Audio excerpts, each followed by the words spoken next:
민원련의 미디어 탈곡기 979회 방송 시작하겠습니다. 네, 안녕하세요. 언론 권력을 감시하는 시민단체 민주언론 시민연합, 저는 미디어 교육팀 활동가 김봄빛날입니다. 네, 저는 정책모니터팀 활동가 박세린입니다. 후보 안녕하십니까? 안녕하세요. 오늘도 월요일이 돌아왔어요. 네. 체린 활동가는 주말은 잘 보냈어요? 네, 잘 쉬고 왔습니다. 정말 쉬고 왔어요? 네.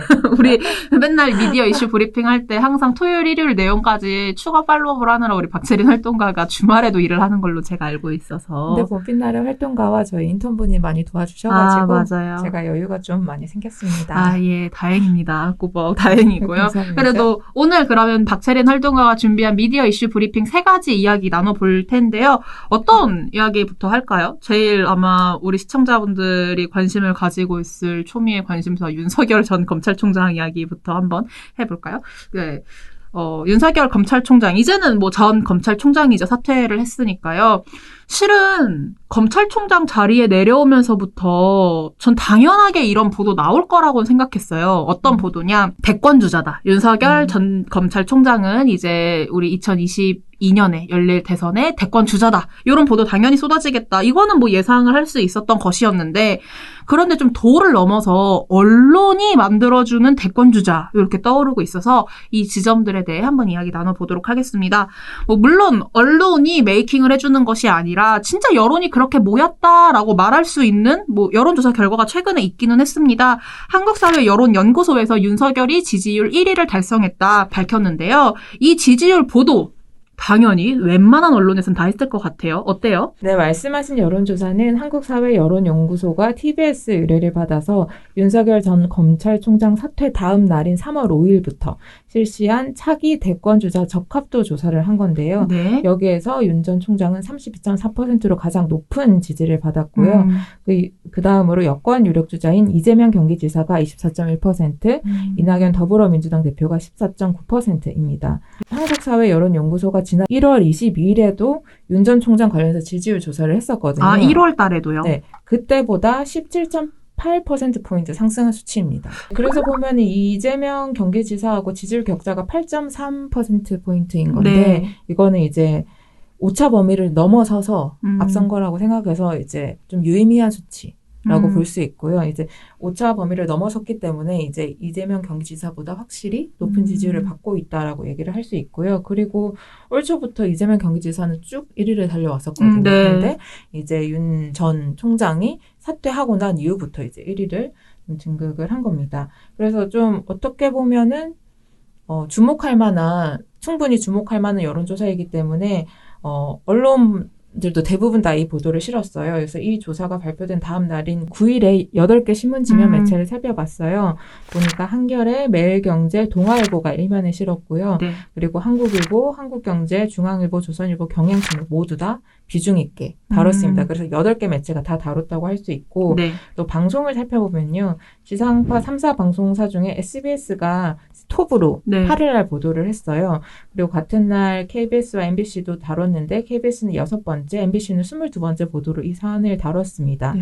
이제 방송사별로 좀 차이는 있었어요. SBS 같은 경우에는 톱 보도로 다루기도 했고, 그쵸. 그리고 수치를 좀 잘 구체적으로 보여주면서 좀 지지율 숫자 자체에 대해서 좀 집중하는 모습을 보였고요. 네. KBS나 MBC 같은 경우에는 좀 대선 1년을 앞두고 지금 현재 판세를 좀 살펴보는 수준으로 얘기를 했습니다. 그래서 네. 예를 들면은 임기 전 사퇴한 윤 전 총장의 지지도가 급상승했다는 조사가 나왔다 정도로만 얘기를 하는 보도였습니다. 박철인 활동가가 어쨌거나 지금 윤석열 전 총장 30%가 넘는 수치로 지금 대권 주자 지지율 1위를 달성했다. 이거는 어느 정도 오차 범위 이상을 넘어선 거기 때문에 유의미한 결과다라고 이야기를 하긴 했지만 또 제가 내용을 살펴보니까 자료조사를 하면서 보면서 이번 여론조사 1위 결과 이거 약간 한계점이 있기는 분명 있다라는 얘기도 하셨어요. 이거는 그러면 유의미한 결과라고 했는데도 한계점은 뭐예요? 어느 여론조사나 한계가 좀 있기 마련이기 때문에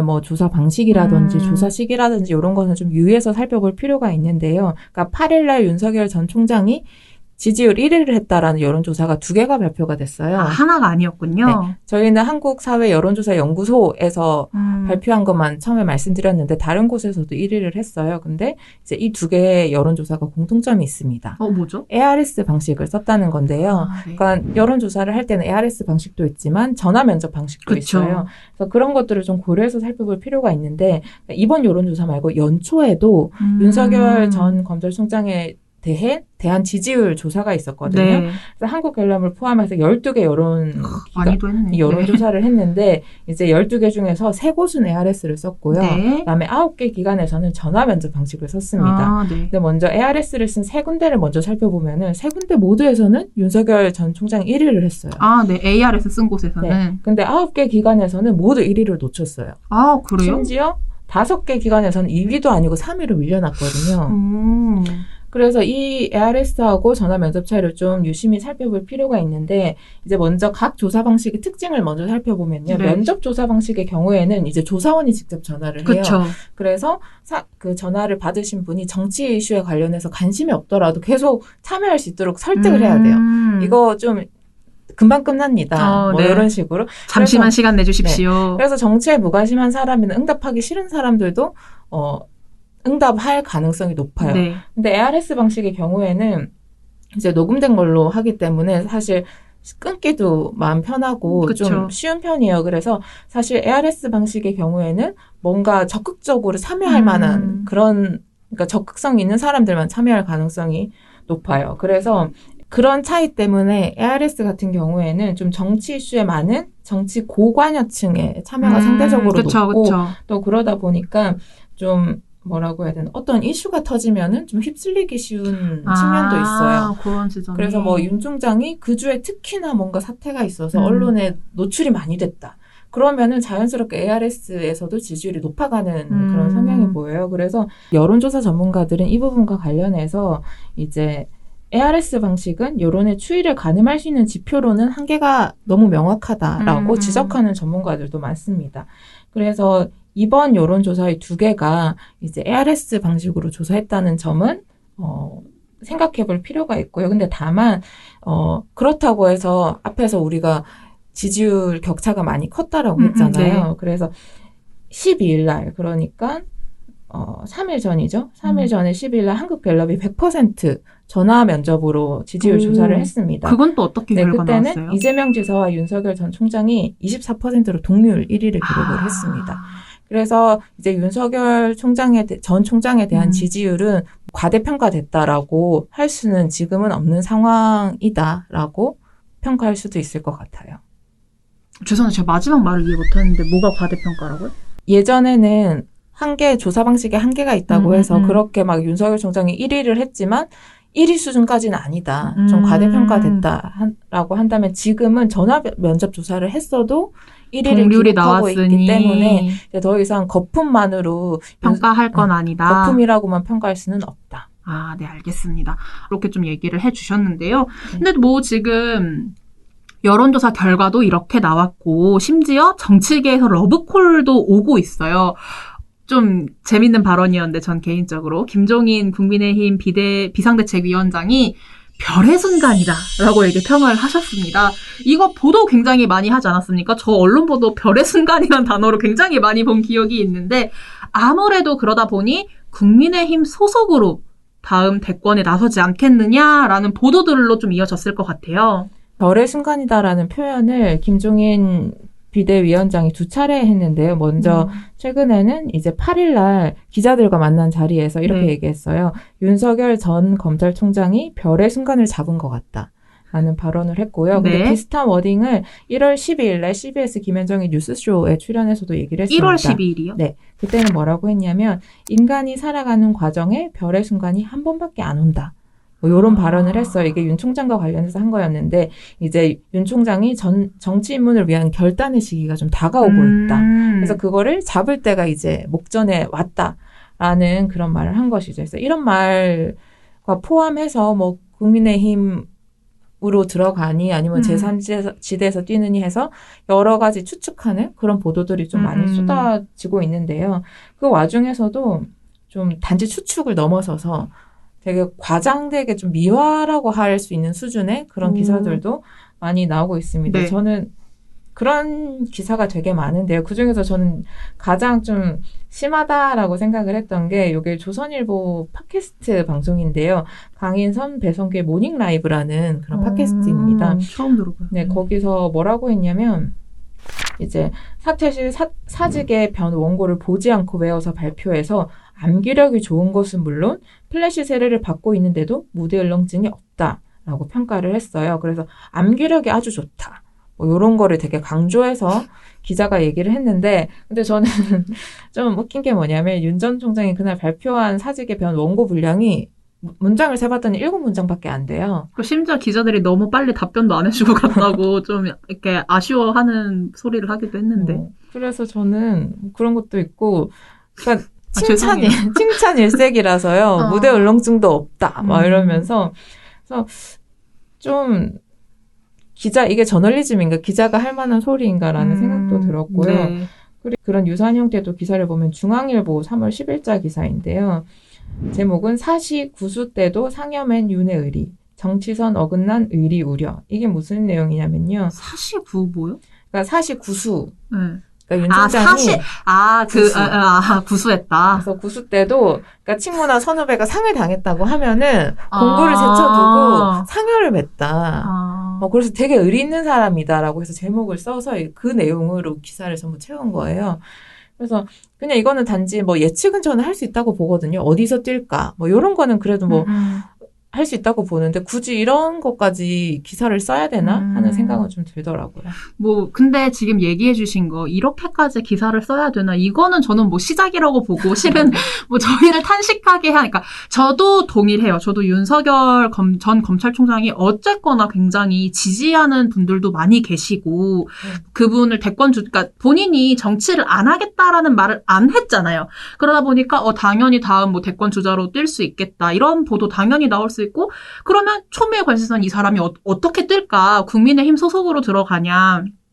제3지대로 가냐? 뭐 제3지대 누구랑 같이 이제 갈 것이냐? 이런 보도 뭐 당연히 나올 수 있다고 보는데 근데 너무 저희를 탄식하게 하는 보도가 많았어요. 특히 이거는 꼭 짚고 넘어가야겠는데 뭐 지금은 삭제됐습니다만 AI 관상가가 본 대권 주자들의 관상 이거는 저는 솔직히 처음에 우리 이제 민원련 내부 네트워크에서 이제 공유가 된 기사여서 처음 보고 이거 관상 어플 홍보 보도가 아닐까 그런 생각을 했거든요. 요거 한번 짚어보죠.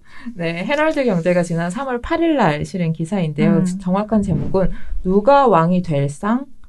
그 물음표? AI 관상가가 본 윤석열, 이재명이라는 제목의 기사입니다. 이 기사는 그 AI 관상 앱이 있대요. 거기에 네. 이제 윤석열이나 이재명이나 사진을 넣어서 누가 왕이 될 상인가, 양반의 상인가, 뭐 상인의 상인가, 관상인가 해서 이제 퍼센테이지로 알려주는 거예요. 그래서 이 기사를 보면 3월 8일자 기사를 보면은 윤 전 총장은 무려 98%의 확률로 왕의 상에 가깝다는 분석이 나왔다라고 기사를 쓰고 있습니다. 예. 죄송해요. 이거 기사감인가요? 저 잘 모르겠어요. 이거 왜 기사로 그러니까 삭제된 이유도 기사감이 아니라고 생각해서 아무래도 삭제가 됐겠죠? 그렇죠. 한마디로 미신인 거고. 그렇죠. 그리고 저널리즘이라고 절대 볼 수 없잖아요. 그럼요. 그리고 이거를 단지 뭐 그냥 재미로 하는 거 아니야? 라고 할 수도 있어요. 재미를 기사로 내보내는 이유 난 이해를 못하겠네요. 그래서 이 기사를 보다가 이제 저희 민원연의 조선희 미디어 교육팀장이 이거와 관련해서 코멘트를 하셨더라고요. 저는 이 지적이 정확하다고 생각을 해요. 그대로 제가 읽어드리는 게 좋을 것 같은데요. 언론은 정치인의 정책, 이력, 자격, 도덕성 등을 분석해 독자가 올바른 판단을 내릴 수 있도록 해야 한다. 그리고 누군가의 편을 들고자 하는 지지자나 정치권 일부에서 2차, 3차 가공돼 계속해서 이러한 류의 기사는 회자된다. 이를 충분히 고려하지 않고 기사를 냈다면 편향성을 일부러 보여준 것이나 다름없다. 그런 지적을 했는데 적극 공감하고 맞는 지적이라고 생각을 합니다.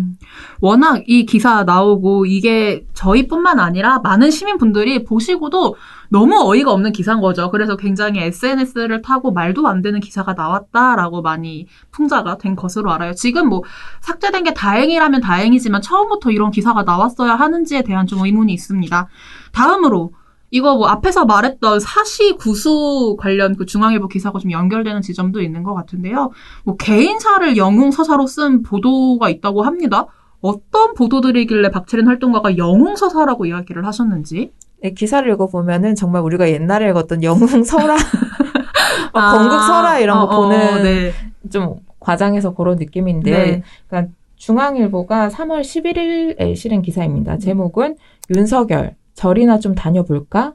새삼 떠오른 걸레 스님 인연이라는 제목의 기사입니다. 네. 이게 뭐냐면 윤 전 총장이 서울대 법대 재학 시절에 이제 모의 재판을 했는데 네. 그때 전두환 전 대통령에게 사형을 구형을 했대요. 그러니까 그 당시에는 좀 쉽지 않은 좀 선택이 파격적인 선택이었다. 그쵸. 그래서 이제 강원도에 여러 사찰에 피신을 다녔다고 해요. 그래서 피신을 다니다가 뭐 스님하고 인연이 됐다고 합니다. 그래서 그 스님 중에 또 관상을 잘 보시는 스님이 있었던 거예요. 왜 자꾸 관상 얘기가 나오는 거야? 그래서 그 스님이 뭐라고 하셨냐면 사법고시는 좀 늦게 합격하겠지만 앞으로 크게 될 놈이다. 이런 말을 하셨다고 해요. 그래서 스님들하고 여러 인연을 이렇게 설명하면서 요 멘트도 넣은 기사인데요. 이걸 또 기자가 어떻게 알아서 그때 그 당시 그 말씀을 하셨는지도. 뭐 측근의 발언을 빌려서 한 거라고 하는데요. 이게 뭐 사실인지 아닌지 확인할 수도 없지만 이거를 왜 굳이 독자가 알아야 하는지 이게 전형적인 그런 거잖아요. 고난을 겪고 고난을 이겨내서 저 갑자기 우투리 장군이라고 아시나요? 우리 옛날에 문학 시간에 배우는 것 중에 우투리 장군 얘기가 있는데 뭐 그런 게 생각이 나요. 그래서 이게 기사인지 뭔지 좀 황당하고 어떻게 보면 매우 나쁜 보도라고 할 수 있습니다. 네. 지금 나쁜 보도라고 평가를 하셨는데 저 그런 지점은 있다고 보거든요. 제가 이 관련 기사랑 좀 찾아보다 보니까 그런 여론이 있어요. 어떤 거냐면 그래도 우리나라의 검찰총장이라는 굉장히 높은 직위에 있던 사람이 사퇴를 하고 이제 나간 것인데 당연히 그 사람 뭐 인생을 돌아보는 기사 나올 수 있는 것 아니냐. 이런 지적을 하는 분들도 있더라고요. 이건 뭐 어떻게 생각해요? 이런 답변에 대해서는? 근데 인생을 돌아볼 수 있는데 그것도 철저하게 공과 과를 중심으로 해야지 사실 확인이 안 된 뭐 관상과의 얘기라든지 스님의 말씀. 그렇죠. 그런 거는 뭐 블로그나 이런 데서 볼 수 있지만 신문 지면에서 볼 만한 내용은 아니다라고 생각합니다. 좀 그렇게 단언, 이렇게 확실하게 말씀해 그리고 주시나요? 이전에 검찰총장들이 이제 물러났을 때 이런 영웅설화 같은 기사들이 있었는지. 그것도 그러네요. 그렇죠? 없을 거예요. 제가 한번 찾아봤거든요. 그래요? 그래서 찾아봤는데 이런 유사한 기사 전혀 없었어요. 뭐 물러났다, 뭐 했다 이런 거지. 이렇게 뭐 관상 이런 전혀 없습니다. 저도 사퇴한 이후에 그분이 어디 매체와 단독 인터뷰를 통해서 그동안의 소회, 뭐 본인이 이루지 못한 과제 이런 얘기를 하는 기사를 본 적이 있는데 이렇게 이런 관상이 있었고 과거에 어떤 뭐 절의 스님과의 인연이 있고 이런 보도는 보지 못했다 이런 생각이 드네요. 그러면 박채련 활동가 이런 지점 한번 이야기를 해주시죠. 만약에 윤석열 전 총장 뭐 정말 대권 주자로 나선다. 다음번 이제 대권에서 후보로 나오게 된다. 그러면은 우리 시민들이 도대체 이런 기사들 사이에서 어떤 기사를 눈여겨봐야 하고 어떤 점을 좀 유의해서 봐야 할지요.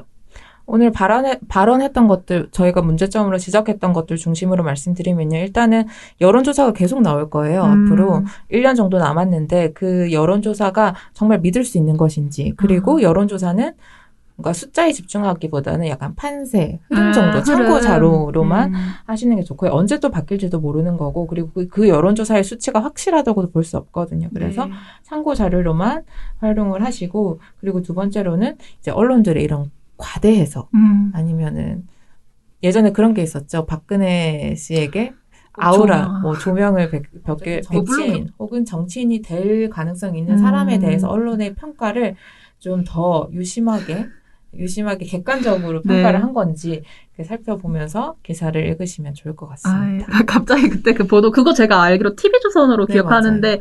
형광등 100개를 키나 그런 아우라 이런 보도 참 그때나 지금이나 별반 달라질 게 없는 보도 행태가 지금 좀 나오고 있는 것 같아요. 네, 오늘 그럼 윤석열 전 검찰총장 이야기는 이 정도로 마무리하고요. 저희가 앞으로 그래도 선거보도 관련해가지고 1년 남긴 했지만 이후에도 얘기를 하겠죠? 그러면서 윤석열 전 검찰총장 얘기할 테니까 그때도 이제 자세하게 한번 이야기해 보도록 하고, 윤석열 전 검찰총장 이제 대선으로 나오는 선거 보도 얘기했으니까, 요번 주에 그 서울시장 관련해가지고 보도 얘기 한번 정책 모니터 팀이랑 해보죠. 생각나서 말씀드려봅니다. 네, 오늘 이야기는 여기서 마무리를 하고요. 다음 주제로 좀 넘어가 볼게요. 이거는 전부터 말이 나왔던 거고 언론 고시생 중에 이거 모르는 언론 고시생 없을 거예요. 이거 다 아는 이슈일 텐데 동아일보 김재호 사장 딸 동아일보 채용 연계형 공고인 DNA를 통해서 인턴으로 합격하고 인턴 후에 최종 면접을 통과를 해서 기자로 최종 합격했죠. 네, 그렇습니다. 지난 7월 21일, 그러니까 지난 해죠, 2020년. 2020년 7월 21일부터 8월 3일까지 원서 접수를 받아서 이제 공개 채용을 열어서 기자를 뽑은 건데요. 이때 지원자들은 5개 문항으로 이루어진 1만 1000자 분량의 자기소개서를 쓰고 1분짜리 영상을 제출해야 했다고 합니다. 그만큼 좀 까다로웠고 네. 쉽지 않은 서류 전형이었는데요. 여기서 이제 인턴으로 뽑혔고 네. 이제 기자로 정식 기자로 채용이 된 것입니다. 네, 요거 제가 조금만 덧붙일게요. 여러분 이게 이제 저희 방송 들으시는 분들이 이게 뭐 그렇게 어려운 과정이었을까 하시는 분들이 있을 것 같은데 이 5문항 가지고 11,000자를 쓴다는 게 굉장히 부담이었다고 해요. 저는 쓰지 않아서 모르지만 이 당시에 썼던 주변 지인들의 이야기를 들어보면 이렇게까지 서류 전형에서 11,000자를 쓰게 하는 경우 많지 않다라고 얘기를 했고 심지어 문제는 또 쓰고 면접 기회가 많은 사람들한테 주어진 것도 아니었어요. 굉장히 적은 소수 정예로 뽑아서 면접을 받고 뭐 아무래도 코로나19 시국이어서 그런 결정을 내렸다고 하지만 굉장히 어렵게 또 뚫고 들어가는 인턴 과정이었는데 이 인턴 과정에서 동아일보 김재호 사장의 따님이 이제 최종적으로 기자에 합격을 했다. 이래서 좀 문제가 되고 있는데 솔직히 말하자면 전 이거 자체가 말이 안 된다고 생각이 들거든요. 애초에 채용을 한다고 동아일보 사장 딸이 동아일보에 지원을 해서 합격을 한다? 저는 이거 자체가 아무리 본인들이 공정하게 뽑았다고 말을 해도 그걸 믿어주는 국민이 얼마나 될지 모르겠어요. 특혜가 아니냐라는 비판이 당연히 나올 수밖에 없거든요. 네, 그래서 언론사 입사 준비생들이 모이는 그런 카페에 글을 보면요. 아랑. 과연 이게 공정했다고 할 수 있느냐. 그쵸. 그리고 특히나 언론사 그런 전형이 사실 투명하다고 볼 수는 없어요. 그래서 면접이 주로 많이 이루어지는 측면도 있고 그래서 특히 말씀하셨던 것처럼 이번 전형은 더 많이 어려웠다라고 그쵸. 하잖아요. 그런 측면에서도 목소리가 많이 나오고 있는 것 같고요. 그리고 인턴 평가에 있어서도 사실 그 김재호 사장의 딸을 평가하는 사람은 뭐 부장이나 팀장들이 하는데 그 사람들이 이제 사장의 딸이라고 하는데 뭐 공정하게 했을 가능성에 대해서 문제 제기는 좀 당연히 할 수 있는 지점이죠. 봅니다. 네, 그런데 그러니까 저도 이 지점이 굉장히 문제라고 생각을 해서 저희도 이렇게 얘기를 하는데 더더욱 이번 사건을 저희가 오늘 이야기하는 거는 이번에 특혜 채용 아니냐라고 문제 제기를 하고 이걸 굉장히 강력하게 비판을 한 또 같이 동아일보 인턴을 했던 분이 계세요. 그 동아일보 인턴했던 인물 뭐 A씨라고 하죠. 그 A씨가 동아일보한테 형사고소를 당했다고 해요. 이거 도대체 무슨 말인 거죠? 네, 그 A씨가 이제 언론사 준비생과 현직 기자 등이 모여있는 오픈 채팅방이 있대요. 한 900명 정도가 모여있는데 거기에서 사장 딸을 끼워 넣어서 합격시켰다. 공채로 남을 들러리 세웠다라고 그런 비판 글을 올렸습니다. 그래서 이거에 대해서 동아일보가 A씨를 형사고소를 했고 그리고 김 사장이 그러니까 김재호 사장이 딸의 최종 면접에 참여하지도 않았는데 동아일보가 마치 불공정 채용을 한 것처럼 명예를 훼손했다라고 하면서 이제 고소를 한 겁니다. 근데 제가 알기로 김재호 사장이 다른 인턴들의 면접에는 참여를 했다라고 알고 있거든요. 아무래도 자기 딸이니까 자기 딸이라는 사실을 회사에도 모두 다 알 테고 그래서 이해충돌 논란이 있으니까 자기는 빠지는 게 사실 당연한 게 아닌가 저는 생각이 들긴 하거든요. 그래요? 근데 저는 반대로 그것도 굉장히 문제라고 생각할 수 있는 게 왜 그럼 모든 지원자들 면접에 안 들어와서 동일하게 김재호 사장이 모든 면접자들에게 안 들어와야지 본인의 딸 최종 면접에만 안 들어가면은 그러면 또 이제 그거죠. 같은 면접 보는 사람들한테 이 사람의 면접에만 특정하게 들어가지 않는 이유를 도대체 뭐라고 설명했을 거냐 이 지점도 문제가 될 수 있다고 보거든요. 제 개인적인 생각으로는 이제 거기 면접에 참여한 지원자들은 그러면 점수 산정 방식이 어떻게 되느냐에 그쵸. 대해서 궁금증은 제기를 할 수 있을 것 같아요. 근데 그런 부분에 대해서 이제 명확하게 얘기를 해주지 않고 있는 상황인 것 같고 그리고 대부분의 회사들이 우리는 뭐 채용 과정에서 뭐 점수 매긴 점수표에 대해서 공개하지 않는다 이런 얘기를 많이 하잖아요. 그러다 보니까 되게 힘들게 전형을 뚫고 이 A씨도 최종 면접을 봤다고 해요. 네. 그래서 더 좀 분노하고 그리고 문제를 제기하는 것 같습니다. 이와 관련해서 이제 MBC는 이 관련해서 보도를 하면서 그 변호사의 발언을 넣었는데요. 상대방이 언론사인 점이라든가 A씨 본인도 최종 면접까지 갔던 점이라든가 다양하게 고려를 했을 때 명예훼손이 아닌 의견 표명의 범죄에 들어있다고 보여집니다라고 얘기를 했습니다. 그래서 뭐 동아일보 입장에서는 억울하다고 얘기를 할 수도 있겠죠. 그런데 이제 전형에 참여한 사람들은 분명히 공정성에 대해서 해명을 하라라고 전 요구를 할 수 있다고 생각을 하거든요. 그래서 그거에 대해서 그러면 명확하게 얘기를 해주든지 그거에 대해서는 전혀 얘기를 하지 않고 형사 고소를 했다는 것은 좀 가혹한 게 아닌가 하는 생각이 들었습니다. 그렇습니다. 그래도 이번에 MBC가 이거 단독으로 보도했고 동아일보 김지호 사장 딸이 인턴 통해가지고 최종 합격했다라는 보도는 미디어 오늘에서 이전에도 본 기억이 있고 MBC가 최근에 그 동아일보 인턴했던 A씨에 대해서 형사고소했다라는 보도가 나오니까 받아서 이제 같이 기사를 쓴 언론들이 좀 있어요. 결과적으로 동아일보의 현 입장은 무엇인가요? 동아일보가 MBC 측에 밝힌 내용인데요. 동아일보 측은 MBC에 채용 절차는 특정 지원자에게 유리하지 않았다며 객관적 근거 없이 허위 사실을 악의적으로 퍼뜨려 고소했다고 밝혀왔습니다. 본인들이 채용 과정 정말 투명하게 했고 우리는 절대 누군가에게 특혜를 주지 않았다고 해도 이거를 믿는 분들이 얼마나 있을지 저는 솔직하게 그렇죠. 잘 모르겠어요. 머릿속으로 든 생각이 정말 딴 얘기인데 그렇게 따지면 손석희 JTBC 사장 아들 서울경제에서 기자 하시잖아요. 뭐 많이 알려진 사실이라 얘기하는데 저는 애초에 그냥 공정하게 뽑았다라고 얘기를 하기 전에 동아일보 사장 딸이 동아일보에서 기자를 한다라는 것 자체가 그렇게 국민들에게 좋은 소리를 듣지는 못할 것 같다. 뭐 이런 입장입니다. 저는 개인적으로 그런 생각이 드네요. 네. 두 번째 이야기는 좀 이렇게 마무리해보고요. 마지막 이야기는 마음이 참 무겁습니다. 지난 3월 3일에 비보가 전해졌죠. 변희수 전 육군 하사가 자택에서 숨진 채 발견됐습니다. 처음 우리가 변희수 전 하사를 알았던 거는 그 17년도 3월 1일부터 육군단 5기 가벼단 전차 조종수로 복무를 시작했었던 변희수 전 하사가 19년도 휴가 중에 성전환 수술을 했고 이후에 군대에서 강제 전역 처분을 받았다라는 사실이 알려지면서부터 우리가 좀 변희수 전 하사에 대해서 알게 됐는데요. 2020년 8월 변희수 전 하사는 대전지법에서 전역 처분 취소 행정소송을 냈고 그리고 지난해 12월 14일 인권위는 육군의 변하사 강제전역 처분 취소와 제도 재정비 권고를 내리기도 했습니다. 변 하사가 가장 원했던 것은 이제 군으로 다시 돌아가는 게 하나가 있었고요. 또 하나는 이제 포괄적 차별금지법이 입법되는 것이었습니다. 그래서 이와 관련해서 2020년 7월에 포괄적 차별금지법 입법을 촉구하는 국민동의 청원이 이루어졌고요. 그렇지만 그래서 국민적인 좀 열망이 컸는데 그쵸. 그럼에도 불구하고 차별금지법은 지난해 국회 법사위에 올라간 뒤에 지금까지 단 한 번도 논의된 적이 없습니다.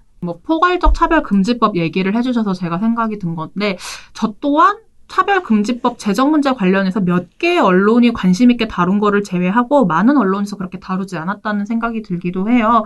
한편으로 변희수 전 하사의 죽음은 어떻게 보면 우리 사회에서 성소수자 문제에 좀 상징성을 지닌 인물이었다는 생각이 드는데 제가 처음 이분의 죽음을 접한 거는 연합뉴스에서 속보로 이제 보도를 한 거였어요. 근데 이후로는 좀 언론 보도가 얼마나 됐는지 궁금하네요.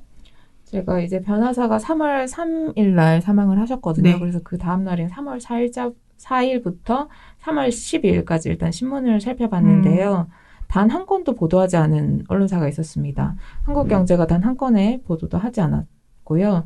그리고 이제 방송 같은 경우에는 원래 저녁 종합 뉴스를 기준으로 살펴보는데 여기에서도 MBN과 채널A가 전혀 보도를 하지 않았어요. 그래서 제가 진짜 보도가 이렇게 없을 수가 있나 싶어서 변희수에서 검색을 해봤어요. 네. 검색을 해보니까 MBN 같은 경우에는 이제 아침 뉴스에서 사망에만 초점을 맞춰서 한 차례 보도를 하기는 했더라고요. 하지만 차별금지법이나 이런 얘기가 전혀 없었기 때문에 그 변 하사가 왜 죽었는지에 대해서는 전혀 무관심했다고 볼 수 있죠. 그래서 사실상 MBN과 채널A 그리고 한국경제는 변 하사의 죽음에 대해서 다루지 않았다라고 봐도 될 것 같습니다. 그리고 한겨레 같은 경우에는 이제 3월 10일까지도 그러니까 지속적으로 변 하사의 죽음에 대해서 칼럼이라든지 사설이라든지 이런 것들을 통해서 차별금지법이 필요하다, 변 하사의 죽음에 대해서 우리 한 번 더 모두 다 생각을 해봐야 된다. 이런 류의 칼럼을 지속적으로 계속 싣고 있습니다. 그리고 또 하나 궁금했던 게 그럼 변호사의 죽음에 대해서 국방부의 반응은 어떠냐? 그렇죠. 그게 되게 궁금했는데 이 얘기를 들으면은 좀 더 화가 나고 마음이 아픕니다. 그렇죠. 문홍식 국방부 부대변인은 뭐라고 했냐면 고 변희수 전 하사의 안타까운 사망에 대해 애도를 표한다라고 얘기를 하면서도 이제 성전환자의 복무 관련 제도 개선을 검토 중이냐라는 질문에 대해서는 현재 성전환자 군 복무 관련 제도 개선에 대해 구체적으로 논의한 바는 없다라고 발표를 했습니다. 그러니까 인권위가 권고를 한 내용에 대해서 여전히 뭔가 논의되는 바가 없다라고 답변했다라고 생각하면 되는 걸까요? 네, 그래서 관련해서 뭐 법이나 제도가 확실히 만들어지면은 그러면 우리는 한번 따라갈지 말지 고민을 해보겠다 이런 류의 태도를 보이고 있습니다. 네.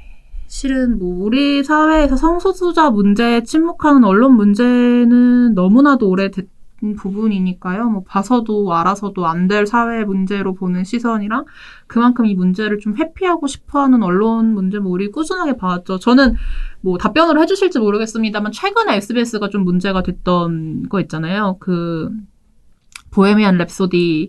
네, 맞습니다. 그때 SBS가 설 연휴 특선 영화로 네. 그 보헤미안 랩소디 그러니까 퀸의 리드 보컬인 프레디 머큐리의 인생을 다룬 그 영화를 방영을 했는데 여기서 이제 동성 간의 키스씬 부분만 삭제를 했습니다. 그래서 이에 대해서 이제 퀸의 객원 보컬인 아담 램버트가 직접 나서가지고 그 SBS의 그런 태도에 대해서 성소수자에 대한 이중잣대라고 직접 비판을 하기도 했습니다.